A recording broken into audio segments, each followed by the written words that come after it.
할렐루야. 네, 오늘도 하나님께서 우리 한 사람 한 사람을 하나님의 예배하는 처소로 부르심에 감사하며 예배함으로 나아갔으면 좋겠습니다. 우리 시간 잠시 눈을 감고 오늘은 이렇게 기도했으면 좋겠습니다. 하나님, 오늘도 아버지 앞에 우리가 나왔습니다. 지난주 주님께서 우리에게 주신 말씀처럼 주님이 우리와 원하시는 관계가 서로 사랑하는 관계인데, 우리가 지난 한 주 동안 정말 주님과 사랑하는 관계로 한 주를 보냈는지 돌아보며 이 시간 아버지 앞에 그러지 못했다면, 주님, 내가 하나님 앞에 좀 더 다가가지 못했고 주님을 좀 더 사랑하지 못했음을 회개합니다. 용서해 주십시오 하고 기도하고, 주님과 좀 더 가까운 한 주를 보내셨다면 이 시간 함께 기도할 때, 하나님, 나를 주님 앞으로 더 가까이 인도해 주셔서 내가 주님의 사랑을 느끼며 내가 주님을 더 사랑하는 한 주 되게 하심을 감사합니다 하고, 우리 시간 그렇게 함께 기도함으로 잠깐 나아가도록 하겠습니다. 사랑이 많으신 주님 아버지, 오늘 시간 한 주를 돌아보며 아버지께서 나와 함께 하시고, 아버지께서 나를 부르시고, 또 아버지께서 나를 너무나도 사랑하셨음을 깨닫습니다. 주님이 나를 모든 죄악에서 지켜주셨고, 내가 모든 죄의 유혹을 이길 수 있었고, 주님을 더 기억하고 생각하고 주님 주신 마음으로 이웃들에게 베풀었음에 감사합니다. 하나님, 주님께서 나를 너무나도 사랑하여 주심을 또 느끼는 한 주 되게 해주셔서 정말 감사드립니다. 주님과 더 사랑하는 관계로 우리가 더 발전하고 나아갈 수 있도록 내 마음과 발걸음을 늘 인도하여 주시옵소서. 주님이 기쁨이 되어지길 원하고, 주님이 원하시는 행동들을 하길 원하고, 생각을 하길 원합니다. 아버지, 우리들의 모든 언행이 아버지와의 관계에 있어 주님을 더 사랑하고 주님을 더 알아가는 관계로 나아가는데 도움되는 것들로 될 수 있도록 아버지 날마다 채워주시옵소서. 주님,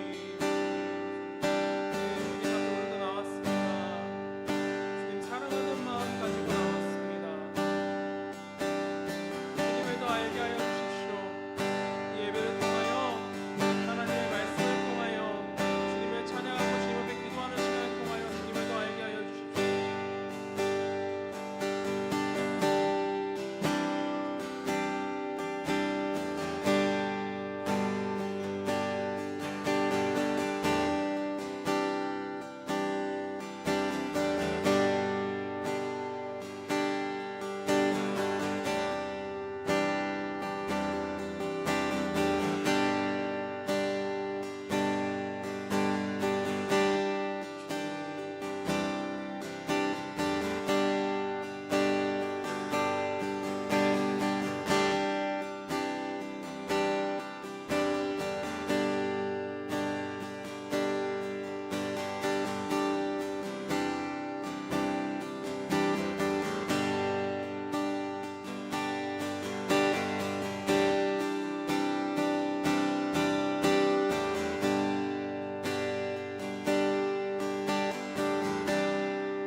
사랑이 많으신 주님이 지난 한 주 동안 우리 한 사람 한 사람을 주님 곁에서 떨어뜨리지 않으시고 붙드시고 끌고 와주셔서 감사합니다.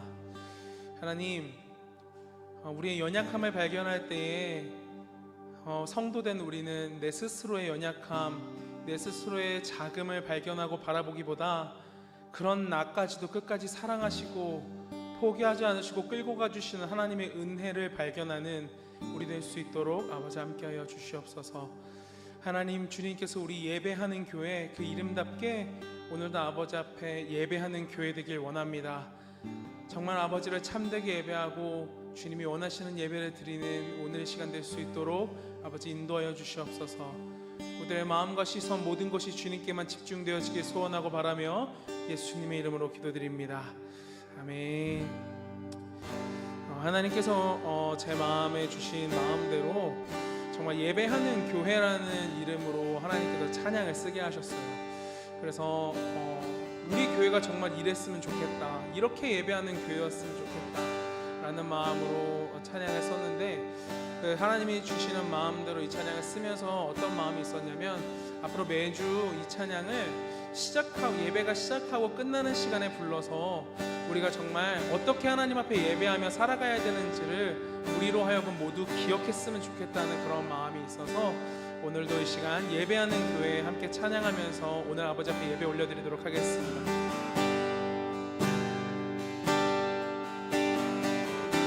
신령과 진정으로 예배하는, 신령과 진정으로 예배하는, 하나님 말씀 따라 예배하는, 예수님 기뻐하며 예배하는, 성령님 인도하시는 예배, 두 손 들고 기뻐하며 감사와 사랑이 넘치는 예배, 말씀 따라 삶으로도 예배하는 교회 되게 하소서. 신령과 진정으로, 신령과 진정으로 예배하는, 하나님 말씀 따라 예배하는, 예수님 기뻐하며 예배하는, 성령님 인도하시는 예배, 두 손 들고 기뻐하며 감사와 사랑이 넘치는 예배, 말씀 따라 삶으로도 예배하는 교회 되게 하소서. 두 손 들고 기뻐하며 감사와 사랑이 넘치는 예배, 말씀 따라 삶으로도 예배하는 교회 되게 하소서. 말씀 따라 삶으로도 예배하는 교회 되게 하소서. 말씀 따라 삶으로도, 말씀 따라 삶으로도 예배하는 교회 되게 하소서. 교회 되게 하소서. 교회 되게 하소서. 교회 되게 하소서. 그런 교회 되게 하실 줄 믿습니다. 하나님께서 우리 예배하는 교회 그렇게 지어가실 줄을 믿습니다. 언제나 하나님 말씀 따라 나아가며 언제나 하나님과 그 아들 예수님과 우리에게 보내신 보혜사 성령님으로 인하여 교통되어지고 인도되어지는 예배가 날마다 주의 성전에서 드려지기를 소원합니다. 하나님, 우리 교회 그렇게 인도하여 주십시오. 두 손을 높이 들고 주 이름 찬양, 존귀와 영광 모두 주 예수님께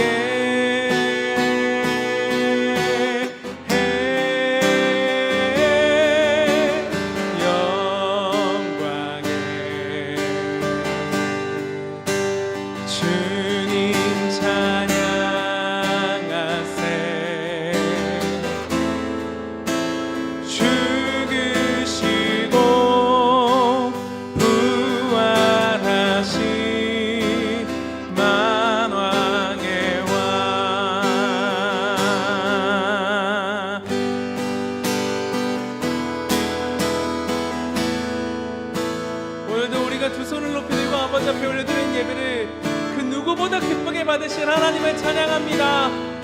오늘도 주님의 전 앞에 모인 주의 어린 양들이 우리의 영원한 목자 되신 예수 이름 찬양하며 그 이름 앞에 예배하길 원합니다. 하나님, 우리를 인도하여 주십시오. 영광의 주님, 영광의 주님 찬양하세.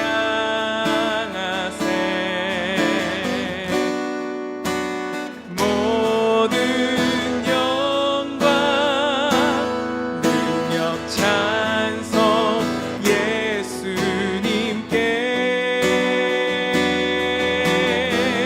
아멘.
마음속에 근심 있는 사람 주 예수 앞 달려라. 슬픈 마음 있을 때라도 주 예수께 아뢰라. 주 예수 앞에 달려라. 주의 친구니 무엇이나 근심하지 말고 주 예수께 아뢰라. 눈물 나며 깊은 한숨 쉴 때 주 예수 앞 다 아뢰어라. 은밀한 죄 내게 있더라도 주 예수께 아뢰라. 아멘. 주 예수 앞 다 아뢰어라. 주 우리의 친구니 무엇이나 근심하지 말고 주 예수께 아뢰라. 괴로움과 두려움 있을 때, 괴로움과 두려움 있을 때 주 예수 앞 다 아뢰어라. 내일을 염려하지 말고 주 예수께 아뢰라. 주 예수 앞 다 아뢰어라. 주 우리의 친구니 무엇이나 근심하지 말고 주 예수께. 죽음 앞에 겁을 내는 자여, 죽음 앞에 겁을 내는 자여 주 예수 앞 다 아뢰어라. 늘 나라 바라보는 자여 주 예수께 아뢰라. 왜? 주 예수 앞 다 아뢰어라. 주 우리의 친구니 무엇이나 근심하지 말고 주 예수께. 괴로움과 두려움 있을 때에, 괴로움과 두려움 있을 때 주 예수 앞 다 아뢰어라. 내일을 염려하지 말고 주 예수께 아뢰라. 할렐루야. 주 예수 앞에 다 아뢰어라. 주 우리의 친구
독생자 예수 날 위하여 오시었네. 내 모든 죄 다 사하시고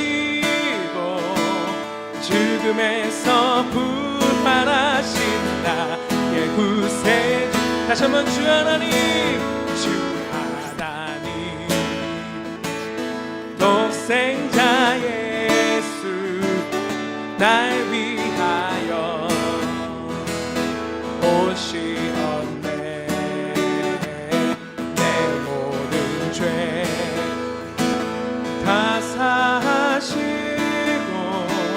죽음에서 부활하신 나의 구세주. 살아계신 주, 살아계신 주, 나의 참된 소망, 걱정 근심 전혀 없네. 사랑해 주네. 날 길은 또하니 내 모든 삶의 기쁨 늘 충만하네. 주 안에서, 주 안에서 거듭난 생명 도우시는 주의 사랑, 주의 사랑, 참 기쁨과 확신 가지고 예수님의 도우심을 믿으며 살리. 살아계신 주, 나의 참된 소망, 걱정 근심 전혀 없네. 사랑해 주네. 갈 길은 고하니 내 모든 삶의 기쁨 늘 충만하네. 그 언젠가 주 뵐 때까지 주를 위해 싸우리라. 승리의 길 멀고 험해도 주님께서 나의 앞길 지켜주시리. 그 언젠가, 그 언젠가 주 뵐 때까지 주님 위해, 주를 위해 싸우리라. 승리의 길 멀고 험해도, 멀고 험해도 주님께서 나의 앞길 지켜주시리. 할렐루야. 살아계신 주, 나의 참된 소망, 걱정 근심 전혀 없네. 사랑해 주네. 갈 길은 고하니 내 모든 삶의 기쁨 늘 충만하네. 살아계신 주, 살아계신 주, 나의 참된 소망, 걱정 근심 전혀 없네. 사랑해 주네. 갈 길은 고하니 내 모든 삶의 기쁨 늘 충만하네.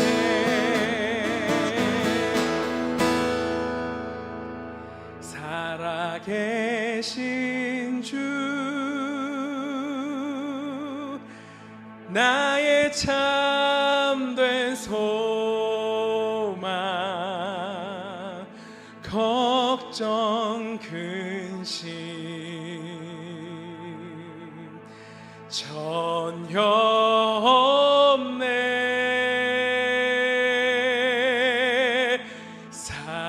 사랑의 주내 갈 길 인도하니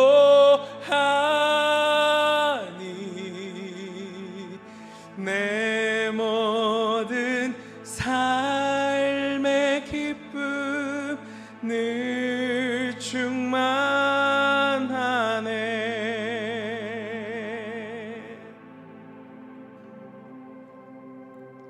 살아계신 주님께서 우리의 갈 길을 인도하실 줄 믿습니다. 우리 하나님은 역사 속에만 존재하셨던 분도 아니고 책 속에만 존재하시는 분이 아닙니다. 우리 하나님은 어제도 살아계셨고 오늘도 살아계시며 내일도 살아계실 하나님이십니다. 그 살아계신 하나님께서 우리의 삶 가운데 힘들고 지쳐서 낭망하여 넘어진 우리들에게 이렇게 말씀하십니다. 너는 내 아들이라 오늘날 내가 너를 낳도다. 너는 내 아들이라 나의 사랑하는 내 아들이라. 힘들고 지쳐 낭망하고 넘어져 일어날 힘 전혀 없을 때에 조용히 다가와 손잡아 주시며 나에게 말씀하시네. 나에게 실망하며 내 자신 연약해 고통 속에 눈물 흘릴 때에 못자국 난 그 손길 눈물 닦아주시며 나에게 말씀하시네. 주님 말씀하십니다. 너는 내 아들이라 오늘날 내가 너를 낳도다. 너는 내 아들이라 나의 사랑하는 내 아들이라. 너는 내 아들이라. 너는 내 아들이라. 예 주님 오늘날 내가 너를 낳도다. 너는 내 아들이라 나의 사랑하는 내 아들이라. 우리 주님 이렇게 말씀하십니다. 언제나 변함없이 너는 내 아들이라. 나의 십자가 고통 내 삶의 그 고통으로 내가 너를 낳았으니 너는 내 아들이라. 오늘날 내가 너를 낳도다. 너는 내 아들이라 나의 사랑하는 내 아들이라. 나의 사랑하는 내 아들이라. 나의 사랑하는 내 아들이라. 우리 주님 우리를 자녀라 부르시고 단 한순간도 우리를 자녀라 부르신 것을 후회한 적이 없으신 분이십니다. 그리고 주님께 우리 감사와 영광의 박수 올려드리겠습니다. 할렐루야. 주님 감사합니다. 네, 오늘 나눌 우리 하나님의 말씀은 고린도 후서 말씀입니다. 고린도 후서 5장 13절에서 17절까지의 말씀입니다.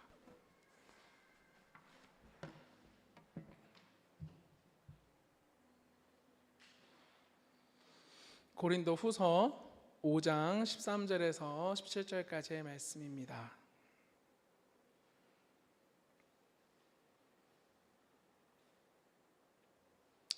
고린도후서 5장 13절에서 17절까지의 말씀입니다. 우리 말씀을 찾으신 분들은 함께 읽어주시고 앞에 화면에 떠 있으니까 우리 같이 한 목소리로 읽어 내려가도록 하겠습니다. 시작.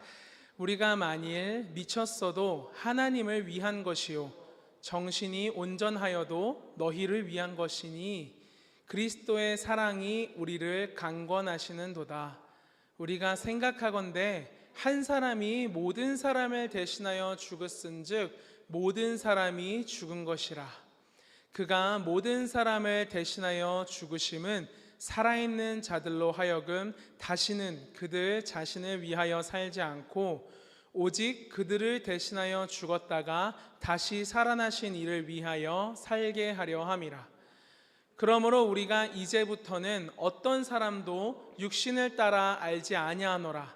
비록 우리가 그리스도도 육신을 따라 알았으나 이제부터는 그같이 알지 아니하노라. 그런즉 누구든지 그리스도 안에 있으면 새로운 피조물이라. 이전 것은 지나갔으니 보라 새 것이 되었도다. 아멘. 할렐루야. 우리 함께 따라해 보시겠습니까? 우리는 성도입니다.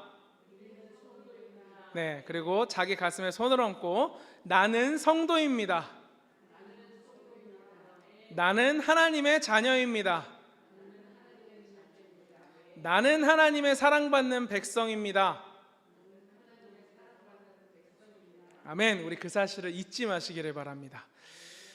네, 오늘 본문 말씀의 제목은 성도는 부캐가 아닙니다 라는 제목입니다. 부캐라는 의미를 잘 모르시는 분들도 많으실 것 같은데, 부캐하면은 혹시 성도님들 중에는 결혼식 때 던지는 꽃을 이야기하는 줄 아시는 분들도 있을 것 같아요. 근데 제가 오늘 이야기하는 부캐는 좀 신조어라고 하기에는 좀 시간이 많이 지났는데, 부캐라는 건 본래 자신의 캐릭터가 아닌 다른 캐릭터를 만들어서 그 캐릭터를 키워나가는 것을 이야기합니다. 그래서 대부분의 사람들은요, 이 부캐로 자기가 진짜 하고 싶었던 것, 평소에 많이 하고 싶었던 것을 이제 그 부캐를 만들어서 완전히 다른 사람인 것처럼 변신해서 하기도 합니다. 예를 들어서 우리 연예인들 중에 유재석이라는 연예인을 아시죠? 유재석이라는 그 예능인이라고 해야 되나요? 방송인. 그 유재석이라는 그분이 모 예능 프로그램에서 부캐를 만들어서 활동하는 모습을 우리는 본 적이 있으실 거예요. 예를 들어서 뭐 트로트를 할 때는 유산슬이라고 자기의 부캐를 만들었고, 또 무한상사라는 기업에서 이제 부장으로 있을 때는 유부장님이라는 이름으로 있었고, 또 DJ를 좋아했는데 디제잉을 할 때는 유 DJ 뽕띠 스파리라는 이름으로 이렇게 캐릭터를 만들어서 그렇게 활동하는 것을 이제 방송으로 만들어서 이제 시청자들에게 보여줬던 모습들이 있거든요. 그 외에도 정말 많은데 뭐 이 정도만 하면 충분히 설명이 될 거라고 생각해서 딱 여기까지만 이야기를 했습니다.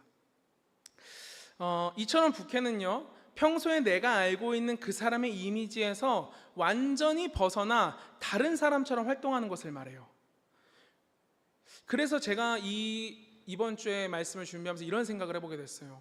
문득 이 생각이 들어서 이 말씀을 준비했거든요. 우리 성도는 그럼 무엇이 본캐인가? 우리 성도는 무엇이 본캐인가? 그런 생각이 들게 됐어요. 대부분의 사람들은요, 주일에 교회에 가는 것을 뭐라고 표현하냐면 종교 생활이라고 표현을 합니다. 그래서 교회에서 이 종교 생활이라는 것을 하는 사람들은 특징이 뭐냐면 교회에서의 모습과 세상에서의 모습이 달라요. 종교 생활을 하는 사람들은 교회에서만 교인으로 살고 밖에서는 내가 선택적으로 내가 교인이었을 때, 내가 교회를 다닌다라는 것을 말을 했을 때 유리한 상황에서는 교인으로 살고, 내가 교인이라는 것을 말했을 때 불리한 상황에 놓일 때는 이제 교인이 아닌 걸로 살아가는 거예요.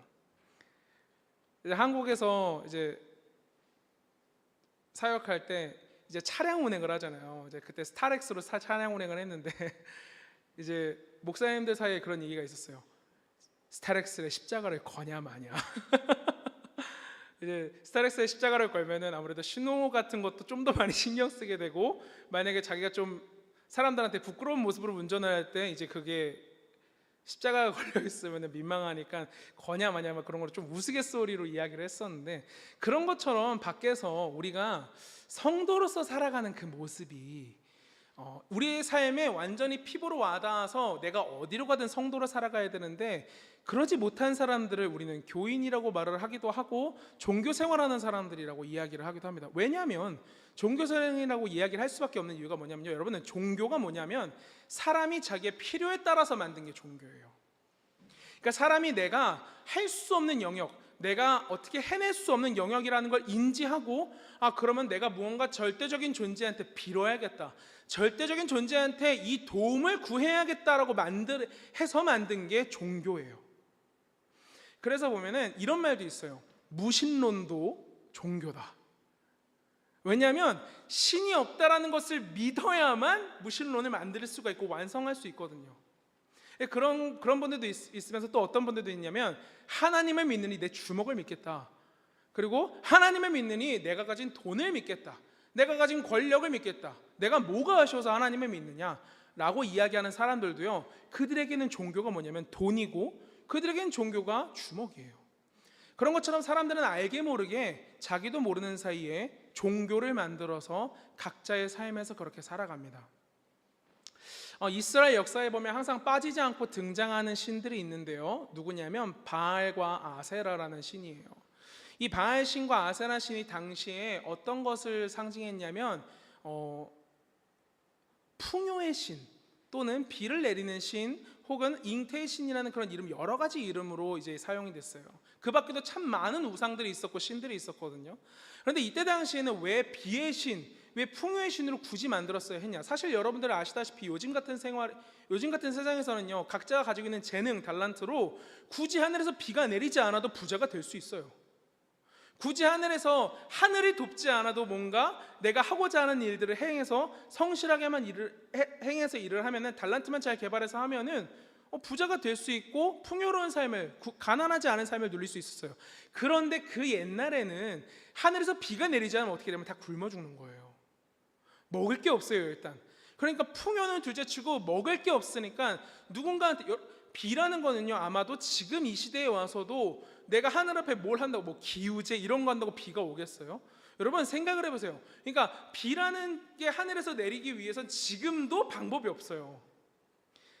뭐 그런 얘기 있잖아요. 올해는 비가 좀 적게 와서 농사가 좀 잘 안 됐겠어, 올해는 비가 너무 많이 와가지고 과일들이 좀 싱겁겠어, 이런 이야기들을 하거든요. 그 이유가 뭐예요? 시대가 이렇게 발전하고 해도 여전히 그 해결되지 않는 자연으로부터 오는 것들, 그때 그 옛날에는 그 자연으로부터 오는 것들이 전부였기 때문에 자연이 정말 말대로 비가 잘 내리면은 풍요롭게 살 수 있었고, 비가 적게 내리면은 풍요롭게 살 수 없었어요. 그러니까 그때 당시에 그 사람들에게는 그게 종교가 될 수밖에 없었던 거예요. 비가 좀 내려야 되는데, 비가 좀 내려야 되는데 지금 너무 굶어가지고 땅이 다 말라가지고 농작물은 다 죽어가고 내 들짐승들은 다 죽어가는데 어떡하지? 내가 어떻게 할 수 없는 불가항력적인 이 상황에서 구할 수밖에 없는 거예요, 절대적인 존재에게. 그래서 그들이 만들었던 게 바알, 아세라 이런 신들이었던 거죠. 그러면은 우리 이 시간 제가 성도님들께 여쭤보겠습니다. 여러분, 기독교는 종교입니까? 종교라는 건 제가 좀 아까 말씀드린 것처럼 사람이 자기의 바람을 이루기 위해서 만든 거예요.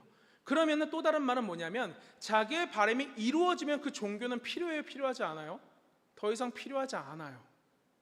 자기의 바람만 이루어지면, 내가 목표로 했던 것을 이것만 놓고 간절하게 그 자기가 만든 종교, 그 신에게 간절하게 기도를 했더니 이게 이루어졌어요. 그럼 그때부터 그 종교는 필요해요, 필요하지 않아요? 필요하지 않아요. 그런 걸 종교 생활이라고 이야기를 하는 거예요. 그래서 여러분들께 질문한 겁니다. 기독교는 종교입니까?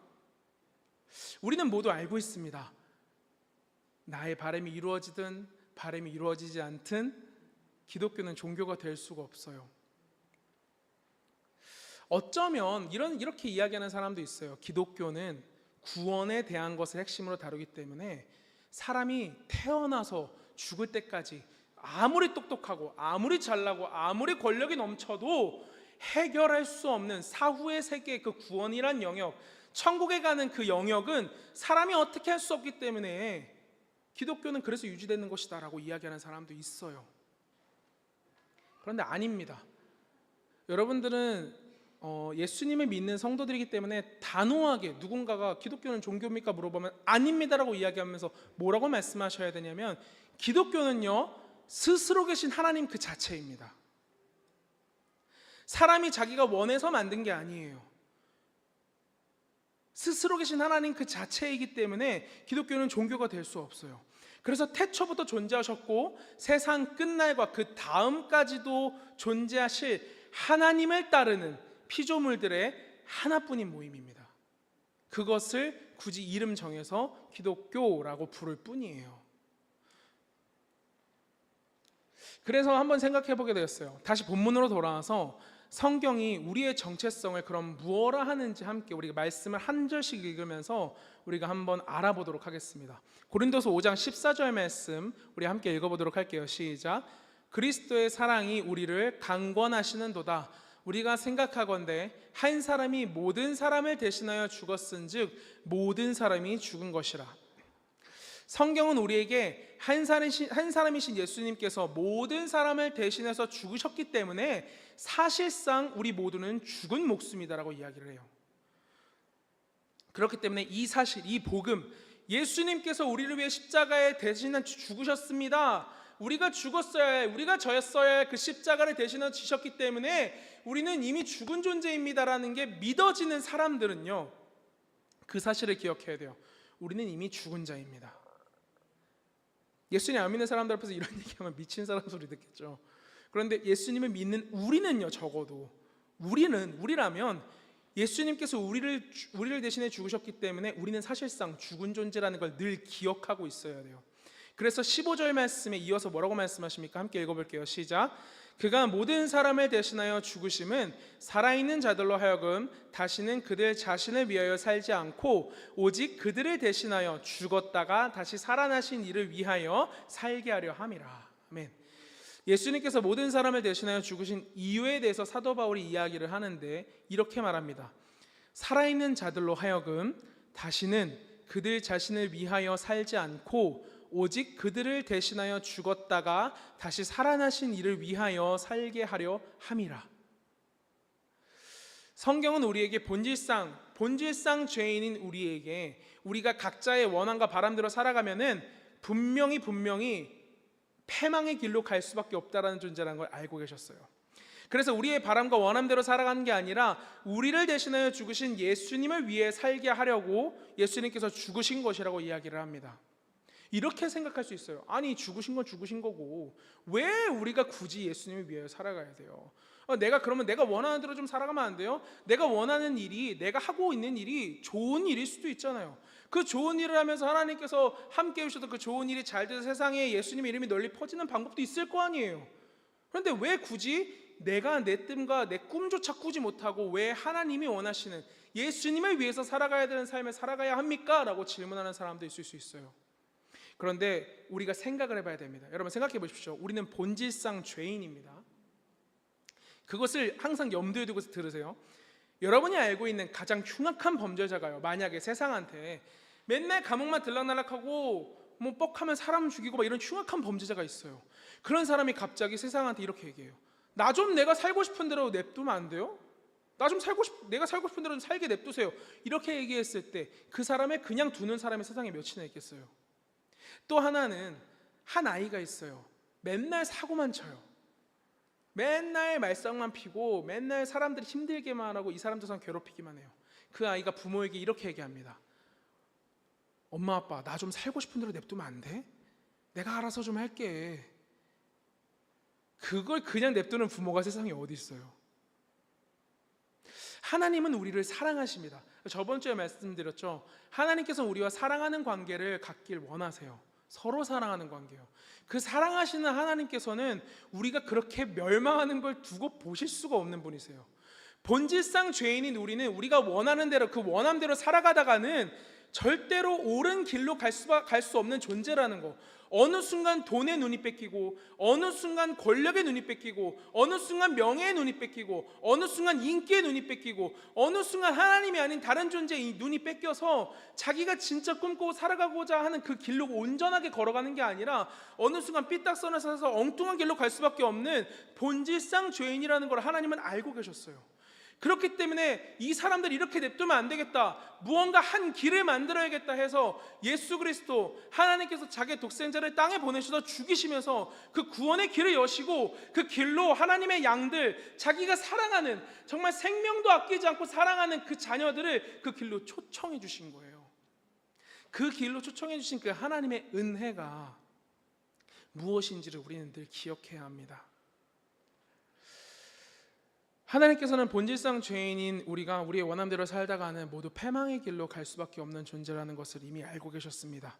그래서 우리를 위해 가장 좋은 길, 가장 옳은 길을 예비해 주시고 예수님을 통하여서 그 구원의 길을 여셔서 그 길로 모두를 초청해 주신 거예요. 그래서 이어서 성경은 이렇게 이야기합니다. 고린도서 5장 16절 말씀 함께 또 읽어보겠습니다. 시작.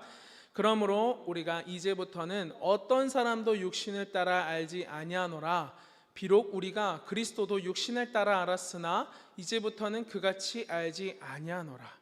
자, 이 말씀은 세번역 성경에서 보면 이렇게 기록되어 있습니다. 세번역 한번 읽어볼게요. 시작. 그러므로 이제부터 우리는 아무도 육신의 잣대로 알려고 하지 않습니다.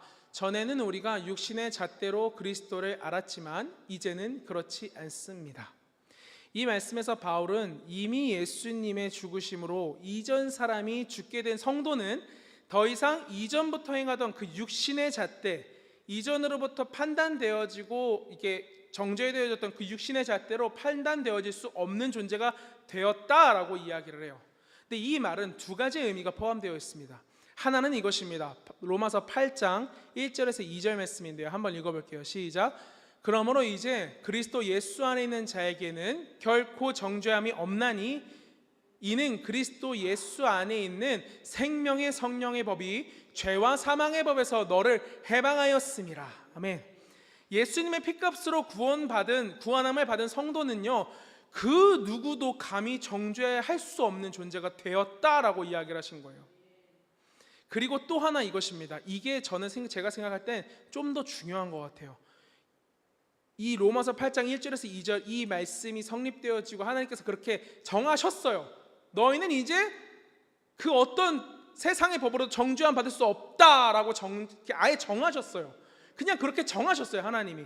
그런데 또 하나 이것을 우리가 잘 집중해서 봐야 돼요. 에베소서 4장 22절에서 24절 말씀 함께 읽어볼게요. 시작. 너희는 유혹의 욕심을 따라 썩어져가는 구습을 따르는 옛사람을 벗어버리고 오직 너희의 심령이 새롭게 되어 하나님을 따라 의와 진리의 거룩함으로 지으심을 받은 새 사람을 입으라. 아멘. 자, 이제 믿음으로 구원함을 받아 성도가 되었다면 더 이상 옛사람이 하던 악한 습관이요, 그것을 반복하지 말라고 이야기를 하는 거예요. 여러분, 사람들이 흔히 하는 말 중에 이런 말이 있어요. 나는 원래 그래. 나 원래 그랬어. 그러니까 지 하고 싶은 대로 다 하고 나서 마지막에 나 원래 이런 사람이야. 몰랐어? 자, 여러분, 예수님의 믿음으로 구원함 받은 사람들의 원래는요, 그 시점이 이제 옮겨져야 돼요. 예수님 믿는 사람이 나 원래 이랬어라고 말하는 그 원래의 시점은 더 이상 옛사람의 영역으로 가면 안 돼요. 이제 나 원래 이랬어의 그 원래는 예수님의 믿음으로 구원함 받아서 거듭난 그 이후가 돼야 돼요. 그때로 여러분들의 그 체크 포인트를 바꾸셔야 됩니다.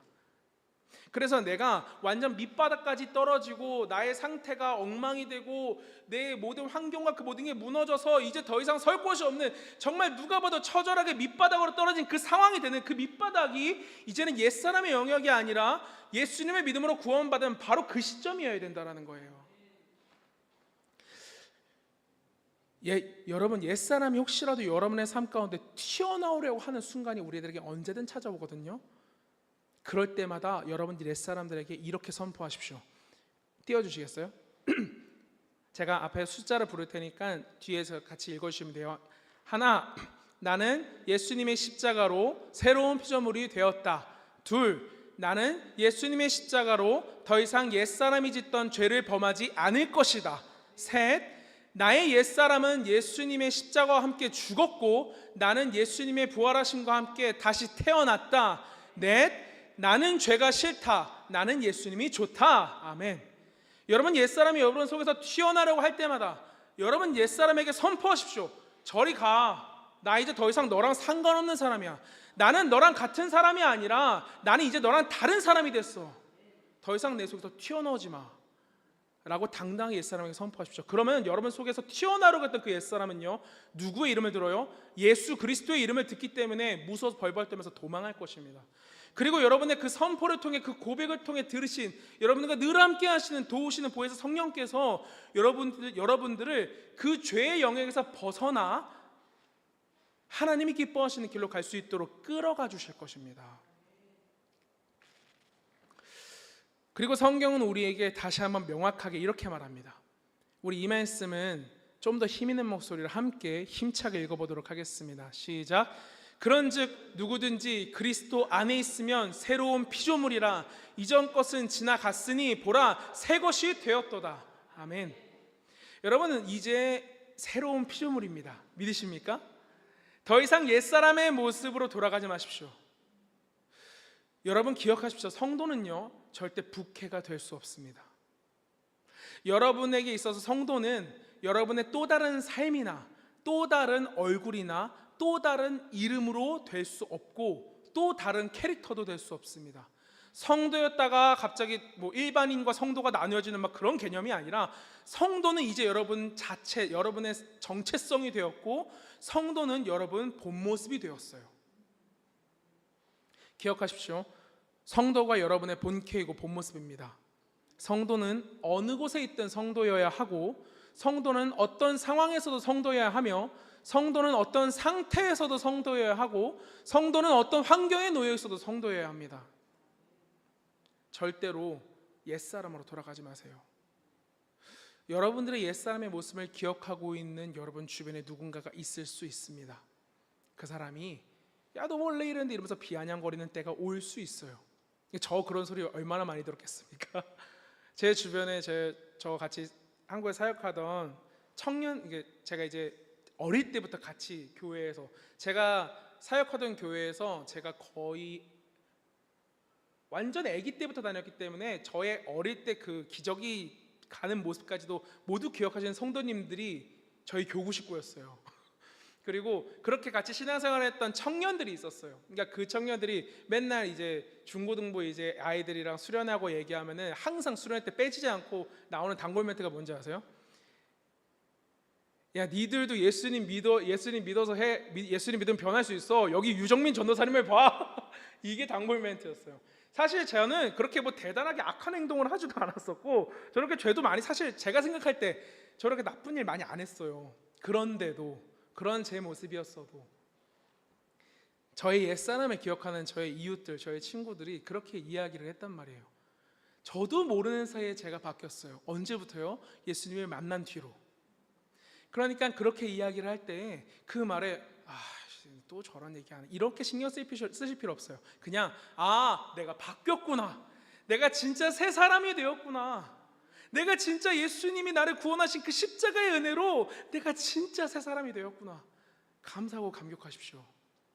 더 이상 그 어떤 여러분의 주변에 그 어떤 소리에도 내 속에 있는 그 옛사람에서 뭐라고 꿈틀거리든지 상관하지 마시고 여러분은 이제 예수 그리스도의 그 구원하심과 그 은혜로 말미암아 새 사람이 되었음을 늘 기억하시기 바랍니다.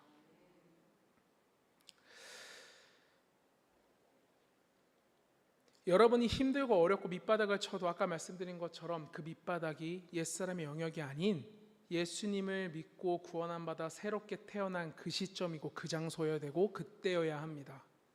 오늘 말씀처럼 성도는 살아가는 목적 자체가 다르기 때문에 사실 세상 속에서 원래 성도는 숨어서 살 수가 없어요. 세상 속에서 구별될 수밖에 없고 세상 속에서 다른 모양으로 보일 수밖에 없어요. 사람들로 하여금 물음표나 느낌표가 생기게 만드는 사람이 될 수밖에 없어요. 왠지 아십니까? 여러분, 성도는요, 삶의 목적도 다르고요, 일을 하는 목적, 돈을 버는 목적, 세상과 살아가는 목적, 이웃들과 관계하는 목적, 내가 공부를 하는 목적, 친구를 사귀는 목적, 그 모든 목적이 세상과는 명확히 다르기 때문에 세상을 살아갈 때 성도는 구별될 수밖에 없어요. 여러분이 성도임을 기억하십시오. 여러분이 어떤 구원을 받았는지를 기억하시기 바랍니다. 하나님께서 여러분들에게 어떤 은혜를 베풀어 주셨는지를 잊지 마시기 바랍니다. 어디에 있든 무엇을 하든 누구와 있든 절대로 이 가장 중요한 사실을 잊지 마시길 바라요. 우리 마지막으로 제가 이 말씀을 준비하면서 그러면 성도는 어떻게 살아야 될까? 성도는 그러면 도대체 어떻게 살아야 될까를 기도하면서 고민하는데 하나님이 제 마음에 이렇게 마음을 주시더라고요. 앞에 띄워주시겠어요? 이 앞에 있는 그 글들을 하나님이 제 마음에, 하나님 그럼 성도라면 어떻게 살아야 됩니까? 라고 물었을 때 하나님께서 제 마음에 알려주셨던 그런 이야기들이에요. 함께 읽어내려가 보도록 하겠습니다. 시작. 성도라면 내 뜻보다 하나님의 뜻을 구하자. 성도라면 내 꿈보다 하나님의 꿈이 이루어지기를 구하자. 성도라면 나의 편함보다 하나님이 주시는 평안을 구하자. 성도라면 나의 기쁨보다 하나님이 기뻐하시는 일을 하자. 왜냐하면 그것이 나를 위하여 자기 자신을 버리신 하나님의 아들을 위하여 사는 참된 성도의 삶이기 때문이다. 아멘. 우리 시간 함께 기도하길 원합니다. 기도할 때 우리 이렇게 기도했으면 좋겠어요. 주님, 제가 어디서든 성도로 살아갈 수 있도록 도와주십시오. 저를 구원하신 하나님의 은혜를, 그 십자가를 잊지 않고 날마다 묵상하며 살아갈 수 있도록 인도해 주십시오. 날 위한 예수님의 십자가를 날마다 심장에 새기고 살아가는 그런 성도가 될 수 있도록 도와달라고 우리 시간 함께 기도함으로 나아가길 소원합니다. 함께 기도하겠습니다. 사랑이 많으신 주님 아버지, 주님께서 우리들의 삶 가운데 우리들의 상황과 상태, 환경에 상관없이 우리를 하나님이 기뻐하시는 모양들을 빚어가시고 그렇게 살아가게 하실 줄 믿습니다. 하나님, 우리들의 삶의 구석구석 영역마다 부르시고 우리를 성도라 부르시고 나를 학교로, 나를 직장으로, 나를 가정으로 공간으로 보내신 하나님, 내가 성도로 살아갈 수 있도록 도와주십시오. 다른 일은 다른 것을 위해 살아가지 않고 하나님의 꿈을 꾸고 하나님이 기뻐하시는 일들을 하며 하나님이 주시는 평안을 구하는 우리가 되길 원합니다. 내가 원하는 곳에 내가 있지 않고 하나님이 원하시는 곳에 내가 있길 원합니다. 그렇게 살아갈 수 있도록 도와주십시오.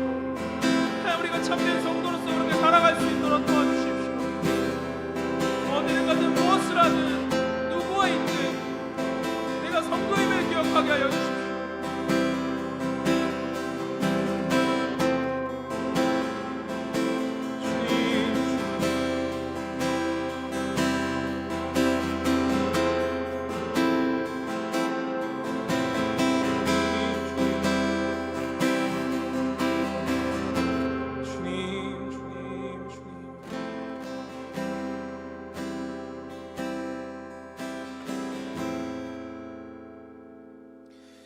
제가 이 말씀을 준비하면서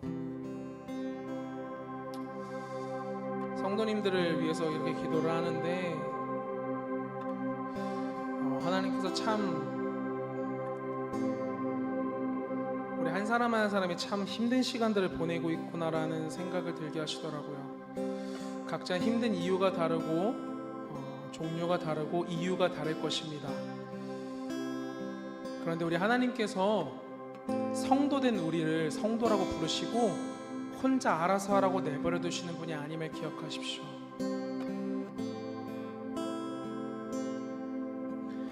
왜 나만 겪는 고난이냐고 불평하지 마세요. 고난의 뒤편에 있는 주님이 주실 축복 미리 보면서 감사하세요. 왜 이런 슬픔 찾아왔는지, 왜 이런 슬픔 찾아왔는지 원망하지 마세요.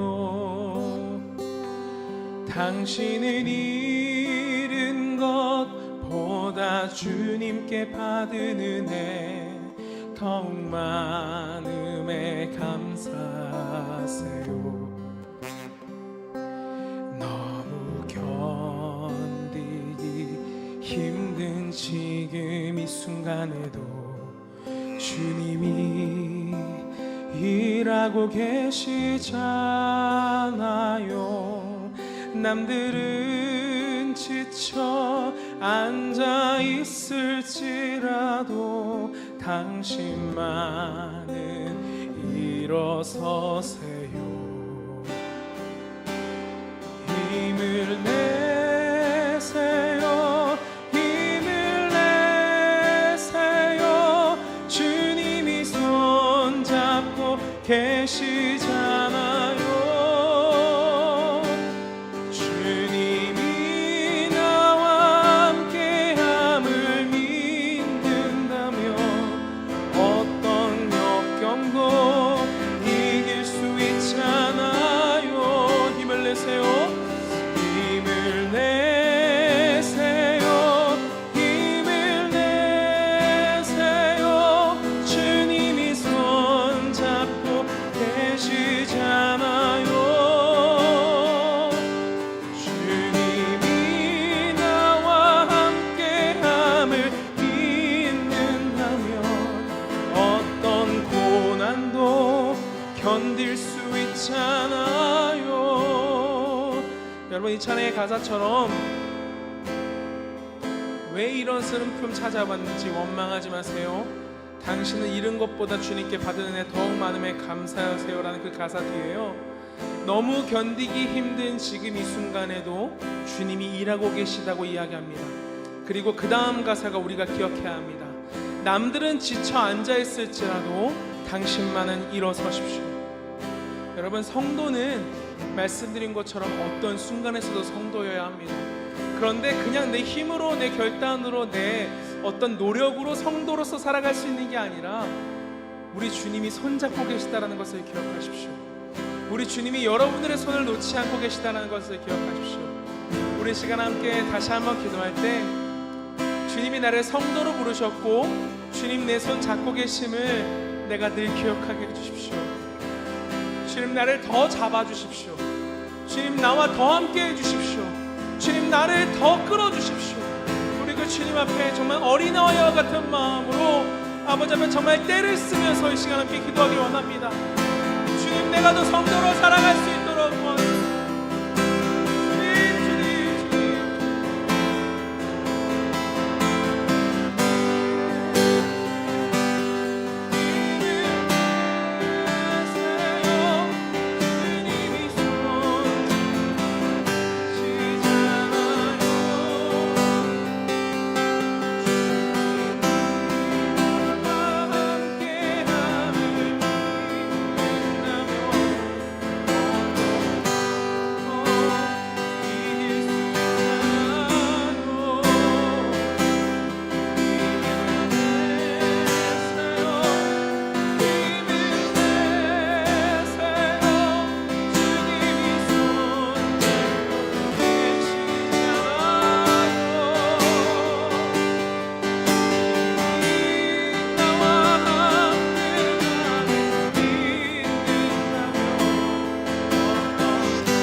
볼 수 있잖아요.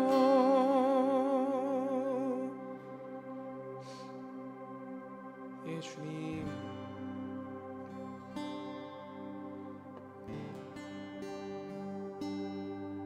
하나님께서 우리를 사랑하셔서 독생자를 우리에게 보내시고 그 독생자의 죽으심과 부활하심을 믿는 모든 이들마다 세상에서 멸망의 길로 가지 않고 주님의 자녀가 되는 권세를 주신 주님, 우리는 주님의 자녀요, 주님의 성도입니다. 우리가 성도로서 더 살아갈 수 있도록 지금 혹시 그냥 지금 현재 상태에 안주하고 있는 우리 한 분이 혹시라도 계신다면 주님 다시 일으켜 주셔서 내가 더 주님의 자녀답게, 주님의 성도답게, 이 정도면 됐지가 아니라 날마다 최소한 한 걸음씩이라도 더 나아가려고 발버둥친 우리가 될 수 있도록 주님 도와주시옵소서. 주님 아시죠? 우리 참 연약합니다. 옛사람을 다 잊어버리고 옛사람이 행하던 그 모든 것들을 하지 않으려고 몸부림치는 것조차도 버거워하는 아버지, 그런 연약한 존재들입니다. 그러니 날마다 주님 살아계신 것을 우리로 알게 해주시고 그 살아계신 주님이 우리와 동행하심을 알게 해주셔서 우리로 또 나아갈 수 있는 힘을 더해 주시옵소서. 오늘도 우리 한 사람 한 사람에게 그 크신 은혜를 베풀어 주신 주님께 감사와 영광 올려드리며 오늘도 하나님 앞에 감사함으로 예물 심은 손길들이 있습니다. 하나님,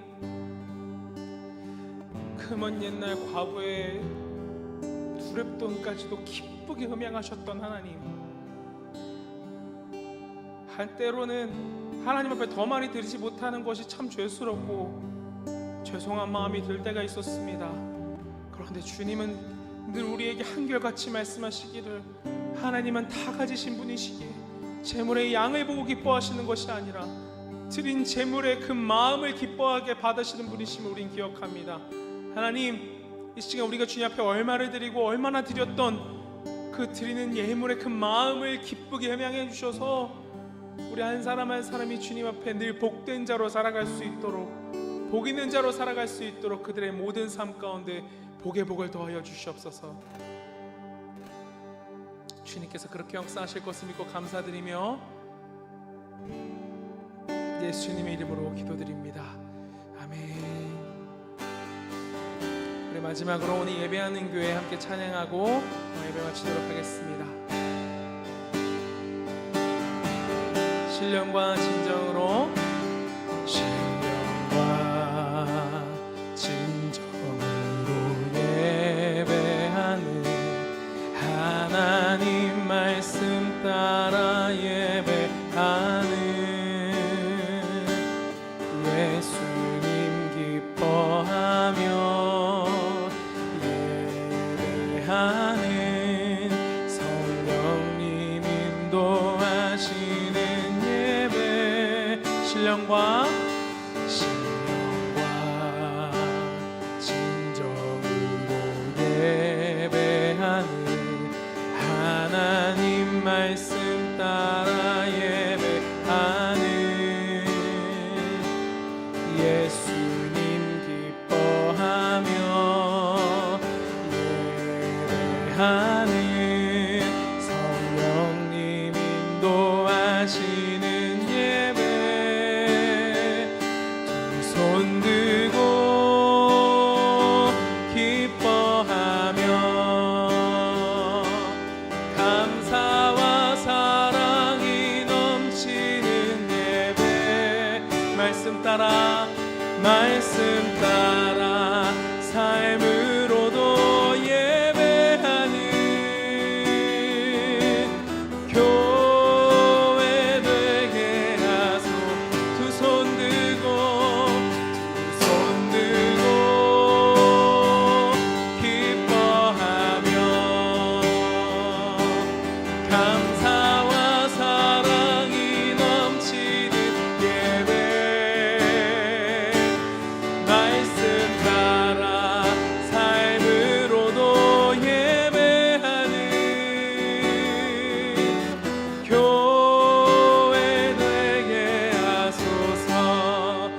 교회 되게 하소서.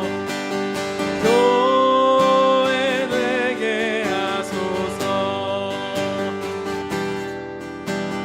교회 되게 하소서. 네, 우리 주님 가르쳐 주신 기도로 오늘 예배를 마치도록 하겠습니다. 하늘에 계신 우리 아버지여, 이름이 거룩히 여김을 받으시오며 나라가 임하시오며 뜻이 하늘에서 이루어진 것 같이 땅에서도 이루어지이다. 오늘 우리에게 일용할 양식을 주시옵고 우리가 우리에게 죄 지은 자를 사하여 준 것 같이 우리 죄를 사하여 주시옵고 우리를 시험에 들게 하지 마시옵고 다만 악에서 구하시옵소서. 나라와 권세와 영광이 아버지께 영원히 있사옵나이다. 아멘. 우리 하나님께 감사와 영광의 박수 드리겠습니다. 할렐루야. 주님 감사합니다. 이것으로 오늘 주일 예배를 마치도록